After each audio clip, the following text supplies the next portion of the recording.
जी राना साहब, अब जब जंग जो है उसको सीज फायर जो है हो गया है तो हर तरफ एक ही बात हो रही है। क्या इमरान खान साहब को लेकर जो एक स्टेटस को था उसमें कोई तब्दीली देखी जा रही है? क्या खबरें हैं? देखें, जब जंग स्टार्ट होने जा रही थी तो बयानिया क्या था, इमरान खान को रिलीज करो वरना इंडिया का मुकाबला नहीं कर सकते और हम उसके बगैर बात नहीं होगी। जब हमने 5 तैयारे गिरा लिए तो फिर हुआ कि जनाब वो सारे के सारे वॉरियर जो पाकिस्तान को दुनिया का हर ताना दे रहे थे कि ये फौज ये हमें पकड़ने के लिए रखी है, ये क्या करती है वो करती है, उन्होंने कहा अब तो गेम हाथ से निकल गई और वो मैदान में आ गए कि ये हमने ही तो चलाई है। सोशल मीडिया वॉरियर वही बन गए, चाहे वो पाकिस्तान में थे और सबके वो ट्वीट्स रिकॉर्ड पे मौजूद हैं पूरे के पूरे ग्रुप्स के, कोई ऐसा इशू नहीं है। तो इमरान खान के ऊपर अब वो हमारे सीनियर दोस्त हैं जिन्होंने ये फुलझड़ी छोड़ी है ताज़ा तरीन, और उसके बाद कुछ लोगों ने और जर्नलिस्ट यंग जर्नलिस्ट जो कह रहे हैं कि हमने पहले खबर दी थी। बहरहाल मैं तो इस बात पे करूंगा कि मैंने तो चेक किया तो मुझे जवाब मिला कि ऐसी कोई मुलाकात नहीं हुई। अच्छा, जब ये तो मैंने बिल्कुल फर्स्ट हैंड इंफॉर्मेशन ली, लेकिन उसके साथ मैं कहता हूं आपको कि जब बीइंग साफी मुझे ये चाहिए ना कि मैं तज्जिया करूं हालात का, तो मुझे पता होना चाहिए कि ऐसी क्या वजह है कि इमरान खान से मिलना है। मैंने 30 अप्रैल को अपना पूरा प्रोग्राम एयर शो के ऊपर मुजम्मिल शाह के साथ किया कि हमारी कितनी पावर है और हम क्या क्या करेंगे। चूंकि मुझे इंफॉर्मेशन मिली थी और मैंने डिग आउट की थी तो मुझे तो यकीन था कि इस जंग में जब भी इंडिया आएगा हम बहुत कुछ पब्लिक के लिए ओपन कर देंगे जो दुनिया को पता नहीं। तो मैं उस पर मुसलसल बात करता आ रहा था। अच्छा, 6 तारीख को अलीमा बीबी के अलावा उनकी बहनें 2 मिली थी, लोग मिले, खान साहब का ट्वीट भी आ गया, अच्छा सब कुछ उसके बाद आ गया। लेकिन क्या हमें नहीं पता था 6 तारीख से पहले हमने राफेल की मशीनरी जैम कर दी थी जो आए थे श्रीनगर के पास और वापस जाना पड़ा कि उनका अपने जो एयरपोर्ट्स थे उनसे भी सिग्नल फ्रीक्वेंसी खत्म हो गई थी।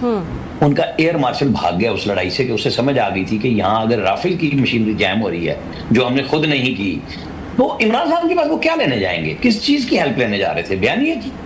बयानिया तो लोगों ने पहले ही बना दिया था, इंडिया के साथ मोमेंटम बना। और खास तौर पे जब सुबह सुबह गौरी कह रहा हूं उनके पृथ्वी आए हैं और हमने उड़ाए हैं उनको, जिससे भी उड़ाया हमने उनको सिस्टम से अपने, तो लोग तो पाकिस्तान का झंडा लेके आ गए थे। जरूरत किस चीज की थी? मुझे नहीं समझ आई कि बीच में कहां फौज को ऐसी कमजोरी आई।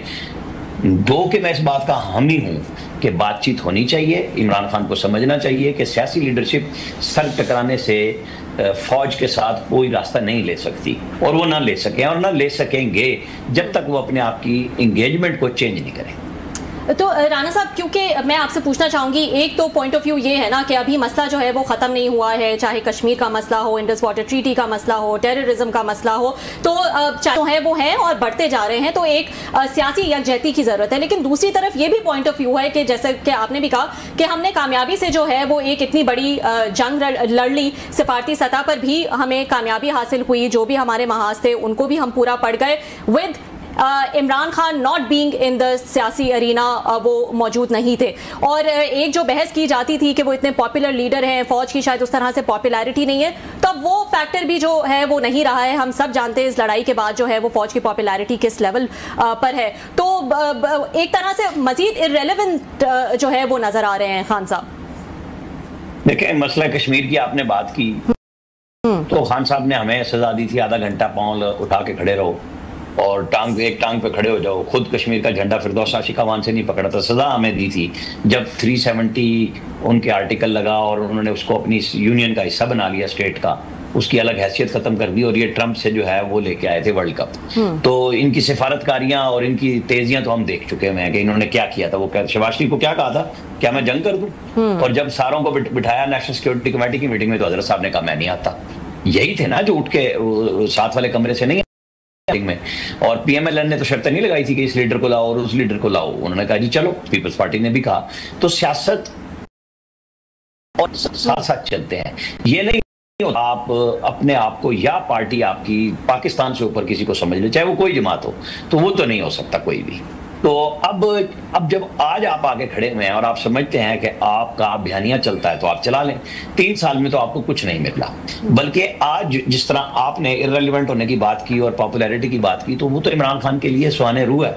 वो समझ नहीं आ रही है। वो हमारे एक दोस्त ने तो लिखा कि वो जाके कैमरे पे कहते हैं ना, कर्नल साहब तुम चला रहे हो, और उनकी खबरें भी अच्छी होती हैं। हमाद की मैं बात कर रहा हूं तो उन्होंने तो कहा कि वहां कह रहे थे जनरल आसिम मुनीर कमाल कर दिया तुमने।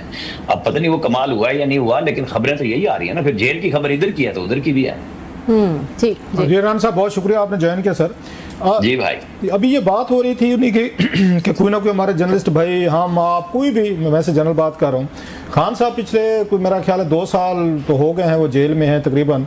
तो कोई ना कोई ये ज़रूर बात कहते हैं 10-15 दिन बाद के बस कोई 1 महीने बाद 2 महीने बाद खान साहब बाहर आ रहे हैं, उनकी पार्टी कहती है, या बहुत सारे एंकर्स यूट्यूबर ये कहते हैं।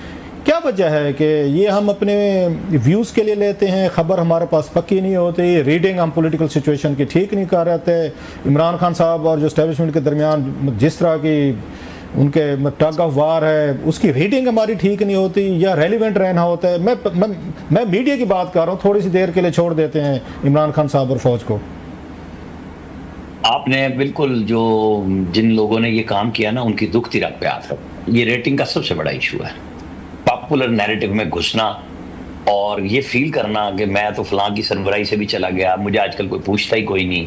तो हरकतें तो ये वो ही वही वाली हैं। वो कहते हैं ना सठिया गए हैं लोग। अब उनके नाम के साथ कुछ और लगा हुआ हो तो सठियाना ही होगा कि भाई आप कम से कम, मैं इस बुनियाद पर नहीं कह रहा कि मैंने किसी और की खबर चेक की है, मैंने बराह रास्त खबर चेक की है इस मुलाकात के ऊपर, तो मुझे इनकार है कि कुछ भी नहीं है ऐसा। और ये मैं कई दफा कर चुका। फिर अच्छा, इत्तेफाक से उससे पिछले हफ्ते एक वो लगी कि जनाब इमरान खान साहब को जंग से पहले पैरोल पे रिहा कर दिया जाए, और इस्लामाबाद हाई कोर्ट में जब वो लगी ना पिटीशन के लिए, वो कल सुबह समाप्त होगी। मैंने फिर चेक किया था उस वक्त भी, उन्होंने कहा जनाब तसल्ली रखें, होने दें हाई कोर्ट में जो भी होता है। तो जवाब हमें समझ आ गया था। फिर इस दफा भी चेक कर लिया। अब कोई तीसरा करे तो मेरा ख्याल है अब उनकी रिहाई हो जाए। अच्छा, उसमें हमें तो कोई मसला नहीं है ना, बीइंग जर्नलिस्ट। बिल्कुल, इमरान खान साहब का राइट है कि वो जमानत पे बाहर आए, लेकिन आना तो अदालतों से है। अब अदालतें हमारी हर दौर की है। साहब मैं ये कह रहा, सॉरी आपकी बात काट रहा हूँ, कि आपकी मेरी बिल्कुल, हम चाहते हैं कि पॉलिटिकल यहाँ पे रिकन्सिलिएशन हो, मुल्क ठीक हो, पॉलिटिक्स ठीक हो, सियासतदान ठीक हो। ये अलग चीज़ है, उन्हें सूट नहीं करता एक दूसरे के साथ तल्लुकात, दोस्ती या कोई कॉमरेडशिप, उनको डांग छोटे ही सूट करता है पॉलिटिकल पार्टी, समझ में आने वाली बात है। लेकिन मेरे कहने का मतलब ये है कि जर्नलिज्म तो इसलिए किया जाता है कि आपकी एनालिसिस या खबरें, चलो एनालिसिस गलत हो सकते हैं, फेयर एनफ, लेकिन खबर तो गलत नहीं होनी चाहिए ना।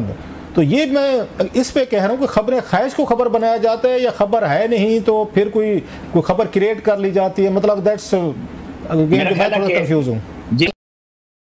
ये है कि खबर भी नहीं आ रही, रेलिवेंट भी नहीं रहे, लोग पूछते भी नहीं। अब आप अज़कारे रफ्ता हो गए, तो या तो आप अपने आप को समझें कि मैं अब वो हो गया हूँ, सठिया गया हूँ, तो मुझे साइड पे हो जाना चाहिए, या मुझे मेहनत करनी चाहिए खबर के लिए। मतलब कम से कम मुझे तो, आपका भी पता है कि मेहनत करते हैं तो खबर तब आती है, हमें जाना पड़ता है जी।